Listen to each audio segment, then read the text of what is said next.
Hello, everyone. I hope everyone is doing well.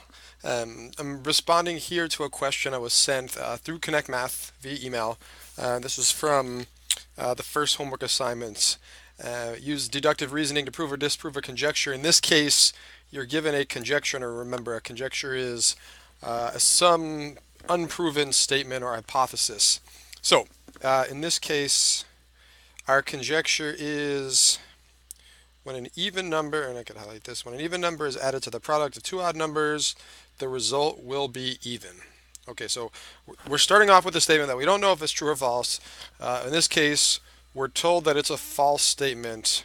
And so remember, it's much, much easier to prove something is false than it is to prove something is true. To prove that a statement's false, and this you should have read in the first section of the textbook. To prove a statement is false, you need one and only one counterexample, one situation where the statement doesn't work. On the other hand, to prove a statement's true, you need to show that it's true for all numbers, and there's infinitely many numbers, so that's not something you could do inductively or by example. So specifically to this question, when an even number is added to the product of two odd numbers, the result will be even.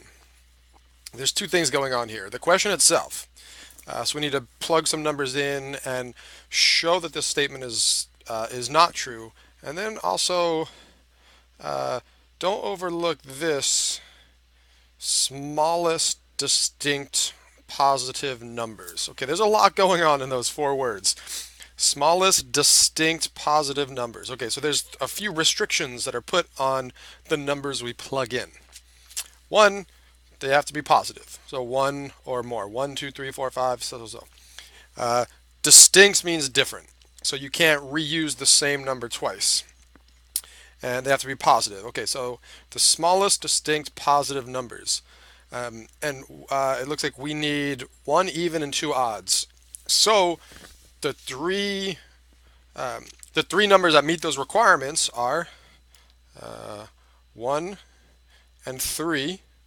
Those are the two smallest distinct odd numbers, and 2 is the smallest even number.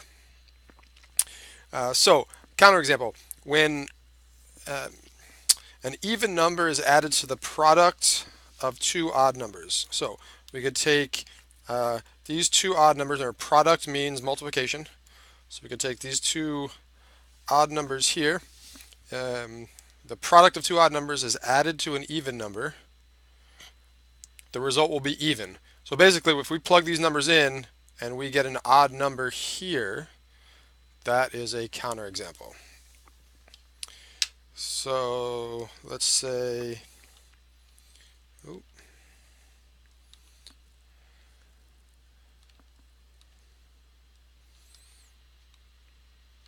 oh, sorry, I'm not even in Connect Math. Let me go back over here. Okay, when an even number is added to the product, so our two odd numbers are 1 and 3. Those are the two smallest possible odd numbers. And 2, well, that's the smallest even number. 1 times 3 is 3. Add 2, you get 5. And so there you go. There is your counterexample. You could use, in this case, you could actually use any two odd numbers and any even number, but because specifically in this problem the directions state smallest and distinct and positive. The numbers you choose have to meet all of those requirements. So the smallest different odd numbers are the 1 and the 3. The smallest even number is the 2. And let me just, can I check if this is right?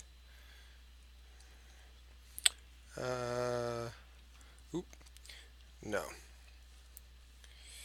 Well, either way, this is the counterexample that meets the requirements in this particular problem. Okay, hope this helps.